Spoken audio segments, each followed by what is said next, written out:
दोस्तों कुछ दिनों पहले मैंने एक वीडियो बनाया था जिसके ना मैंने आपको कॉन्ट्रैक्टर को कैसे सेलेक्ट करता है। ये हमारे सामने एक कॉन्ट्रैक्टर है, इस कॉन्ट्रैक्टर का 3 फेज मोटर के अंदर कैसे चेंज किया जाता है तो वो बताया था। पर दोस्तों आज के इस वीडियो के अंदर मैं ओवरलोड रिले जो हमारे मोटर के अंदर लगती है OLR, उसका कैसे सिलेक्शन किया जाता है वो आपको बताऊंगा। तो दोस्तों देखो ये काफ़ी ज़रूरी पॉइंट है, क्योंकि अगर आप किसी मोटर है, जैसे आपकी ये कोई मोटर है और इस मोटर के अंदर अगर आप ओवरलोड रिले लगाते हो और वो गलत रेटिंग की लगा देते हो तो आपके काफ़ी नुकसान है। जैसे ये मोटर है, इस मोटर का अगर रेटेड करंट 10 एम्पियर है और अगर हमने ओवरलोड रिले 5 एम्पियर की लगा दी और हमने इस मोटर को चलाया तो ये मोटर चलेगी और थोड़ी सी देर में ये ओवरलोड रिले ट्रिप कर देगी, थोड़ी सी देर भी नहीं चलने देगी। तो दोस्तों यही नुकसान। इसके अलावा दोस्तों अगर हमने ओवरलोड रिले को ज़्यादा बड़ी लगा दी, जैसे अगर हमने ओवरलोड रिले यहाँ पे 20 एम्पियर की लगा दी और 10 एम्पियर इसका रेटेड करंट है, तो अगर हमारी मोटर फुल लोड करंट पे भी चल जाएगी ना, फुल लोड करंट के भी ऊपर चले जाएगी, तो भी हमारी जो रिले है वो रिले ट्रिप नहीं होगी, हमारी मोटर की जो वाइंडिंग है वो वाइंडिंग जल सकती है और हमें बहुत बड़ा नुकसान हो सकता है। तो दोस्तों आज के इस वीडियो के अंदर मैं ये जो ओवरलोड रिले हम लगाते हैं, इस ओवरलोड रिले को कैसे चेंज किया जाता है वही आपको बताऊंगा। तो दोस्तों देखो सबसे पहली चीज, हम कोई भी MCB लेते हैं तो उसकी जो रेटिंग होती है वो रेटिंग एक फिक्स होती है। ठीक है, फिक्स का मतलब जैसे किसी के 10 एम्पियर है, MCB की 13 एम्पियर है, 16 एम्पियर, इस तरीके से आती है। पर जो हमारी ओवरलोड रिले होती है, इस ओवरलोड रिले की जो रेटिंग होती है वो रेटिंग हमेशा रेंज में होती है। रेंज का मतलब दोस्तों जैसे इसकी रेंज आती है, जैसे कोई रेटिंग मान लेते हैं जैसे 8 एम्पियर से 12 एम्पियर के बीच में, 8 एम से 12 एम के बीच में, यानी ऐसे रेंज में आती है। 10 एम्पियर से 15 एम्पियर के बीच में, इस तरीके से आती है। ठीक है, पर दोस्तों हमारी MCB अगर सब आती है तो ये हमेशा फिक्स रेटिंग में ही आती है। तो दोस्तों अब हम इसका सिलेक्शन करना सीखते हैं कि मोटर के लिए कितने की रिले हमारे लिए सफिशिएंट है। तो दोस्तों हम एक एग्जांपल लेते हैं, जैसे हमारे पास में एक मोटर है और वो मोटर की आप नेम प्लेट देखिएगा। ठीक है, ये मोटर है और इस मोटर की नेम प्लेट पे जाइएगा और वहाँ पे आपको लिखा होगा फुल लोड करंट, ठीक है, FLC, या फिर वहाँ पे लिखा होगा आपको रेटेड करंट। ठीक है, इन दोनों में से एक चीज लिखी होगी। अगर दोस्तों आपको यहाँ पे फुल लोड करंट नहीं दिखता है, ठीक है, अगर आपको यहाँ पे फुल लोड करंट नहीं दिख रहा है तो आप क्या करेंगे, तो दोस्तों आपको यहाँ पे जाना है और आपको इस मोटर का किलोवाट या फिर HP पता होना चाहिए। ठीक है, किलोवाट या फिर HP। तो दोस्तों अगर आपको किलोवाट पता है तो काफी आसान हो जाएगा आपके लिए फुल लोड करंट निकालना, जो फुल लोड करंट होता है ये निकालना। तो दोस्तों देखो काफी सिंपल है, किस तरीके से निकाला जाता है फुल लोड करंट वो मैं आपको बता देता हूँ। काफी शॉर्टकट है, मैं फटाफट से बता देता हूँ। जैसे हमारी कोई मोटर है, हम मान लेते हैं कि हमारी मोटर 5 किलोवाट की, आप गए मोटर की नेम प्लेट पर, वहाँ पे 5 किलोवाट लिखा हुआ है, तो हम क्या करेंगे दोस्तों यहाँ पे 5 किलोवाट लिख देंगे, 5 किलोवाट।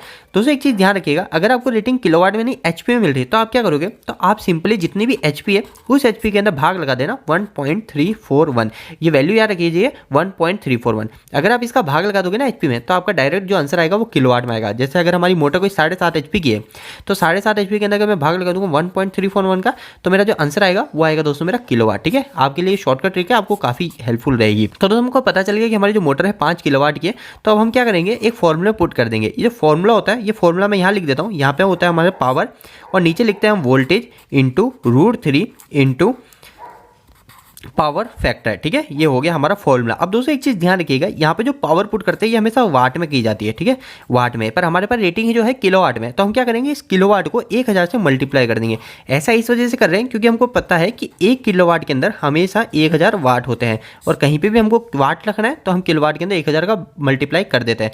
5 × 1000 कर देंगे तो ये आ जाएगा हमारा 5000। अब इसके नीचे दोस्तों हमको क्या क्या लिखना है, वोल्टेज, ये भी आपको पता है, तो वोल्टेज हमारा 415। इसके बाद में दोस्तों √3, तो √3 की वैल्यू फिक्स होती है, वो होती है दोस्तों 1.732। आप √3 भी याद रख सकते हो या फिर ये वैल्यू भी याद रख सकते हो।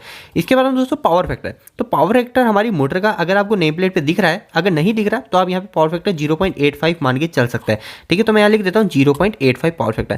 दोस्तों अगर आपको बिल्कुल एक्यूरेसी चाहिए, यानी बिल्कुल एक्यूरेट हर फॉर्मूले के अंदर चाहिए, तो आप हमेशा यहाँ पे मोटर के साथ में एफिशिएंसी, ये फॉर्मूले के साथ में एफिशिएंसी भी ऐड कीजिए। एफिशिएंसी का क्या फायदा होता है दोस्तों, इसके ऊपर मैंने ऑलरेडी वीडियो बना रखा है, आप हमारे चैनल को देखिए विजिट कर सकते हो। तो दोस्तों एफिशिएंसी आप मोटर की नेम प्लेट पे देखिए, अगर आपको वहाँ नहीं मिल रहा है तो आप क्या कीजिए, वहाँ यहाँ पे एफिशिएंसी को आप 0.90 मान लीजिए। ठीक है, तो दोस्तों मैंने ये पूरा फॉर्मूला पुट कर लिया है। अब मैं इसको एक बार मल्टीप्लाई कर लेता हूँ।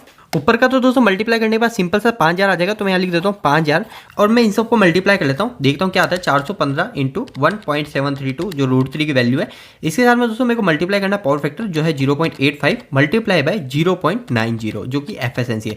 ये आया मेरा 549, तो मैं यहाँ लिख देता हूँ 549। ठीक है, ये नीचे का पूरा मल्टीप्लाई करने के बाद है 549। तो दोस्तों अगर मैं इन दोनों को भाग लगा लूंगा तो मेरा फुल लोड करंट आ जाएगा, तो मैं भाग लगाता हूँ 5000 भाजक 549।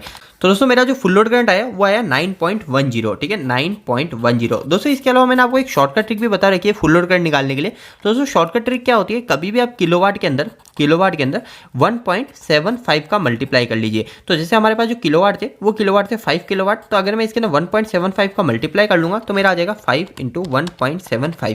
तो दोस्तों ये है हमारा 8.75। ठीक है, 8.75 एम्पियर, ये आया हमारा फुल लोड करंट। पर दोस्तों मैंने आपको ये भी बोला था कि ये जो हमारा एक्यूरेटी नहीं आएगी, इसके अंदर कभी भी आपकी एक्यूरेट नहीं आएगी, क्योंकि ये शॉर्टकट ट्रिक है। ये उस समय काम आता है जब आप कभी इंटरव्यू देने जा रहे हो और इंटरव्यू में आपसे पूछ लिया कि 10 किलोवाट की मोटर है, उसका फुल लोड करंट क्या है, तो आप उस समय ये सब कैलकुलेशन नहीं कर सकते। उस समय आप इजीली बोल सकते हो 10 किलोवाट की जो मोटर है 10 इंटू अगर आप मन में भी करोगे 1.75, तो आपको पता चल जाएगा 17.5 एम्पियर। तो आप उनको बोल सकते हो कि 17 से 18 एम्पियर के बीच में उसका फुल लोड करंट है। तो ये इसलिए काम आता है, ठीक है। तो दोस्तों अब आपका क्लियर हो गया कि हमारी जो मोटर है उसका फुल लोड करंट क्या आ गया। अब हमको रिले सेलेक्ट करनी है। तो रिले में मैंने आपको बताया था कि इसकी जो रेटिंग होती है हमेशा रेंज में होती है। रेंज का मतलब मैंने आपको बताया कि 5 से 10 एम्पियर, 10 से 15 एम्पियर, इस तरीके से आती है। तो दोस्तों इसके लिए क्या होता है, तो दोस्तों हमारी इलेक्ट्रिकल स्टडी क्या कहती है, हमारी इलेक्ट्रिकल स्टडी यही कहती है कि अगर हम कोई भी रिले लगा रहे हो तो हमको थोड़ा सेफ्टी फैक्टर के हिसाब से उसको बड़ी लगानी चाहिए। सेफ्टी फैक्टर क्या होता है दोस्तों, सेफ्टी फैक्टर का मतलब जैसे हमारी जो मोटर है वो मोटर आज हमारे 9 एम्पियर ले रही है, पर कल को मोटर हमारी 12 एम्पियर भी तो ले सकती है, ठीक है, 12 एम्पियर भी तो ले सकती है। उस समय हमारी जो रिले है रिले को वापस चेंज थोड़ी करेंगे, उस समय हम रिले को थोड़ा प्लस माइनस ऊपर नीचे लेके चलते हैं। तो दोस्तों अब मैं आपको बताता हूँ जो हमारी सेफ्टी फैक्टर कहता है, वो कहता है कि हमेशा रिले है ना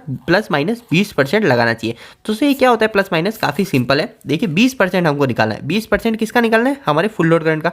तो 20% कैसे निकलेगा, मैंने आपको बताया 20/100 कर लो, बस बात खत्म। 20% निकल गया। 20% निकालना है ना, 20/100 मल्टीप्लाई बाय किसका निकालना है, 9.10, और ये हमारा 20% आ जाएगा। तो मैं इसको निकाल लेता हूँ, मल्टीप्लाई बाय 9.10। तो दोस्तों मेरा जो मल्टीप्लाई करने के बाद जो आंसर आया वो आया 1.82 एम्पियर, ठीक है, 1.82 एम्पियर। तो दोस्तों क्या हमको रिले इस साइज की थोड़ी लगानी है, ये चीज ध्यान रखिएगा। अभी रिले हमको इस साइज की नहीं लगानी है। अब हमको क्या करना है, ये हमने 20% निकाला है हमारे 9 एम्पियर का, तो हमको क्या करना है दोस्तों, अब ये 9.10 एम्पियर है ना, 9.10 एम्पियर, इसके अंदर हमको पहले इसको माइनस भी करना है, -1.82, और 9.10 जो एम्पियर है इसके अंदर हमको इसको प्लस भी करना है 1.82 को।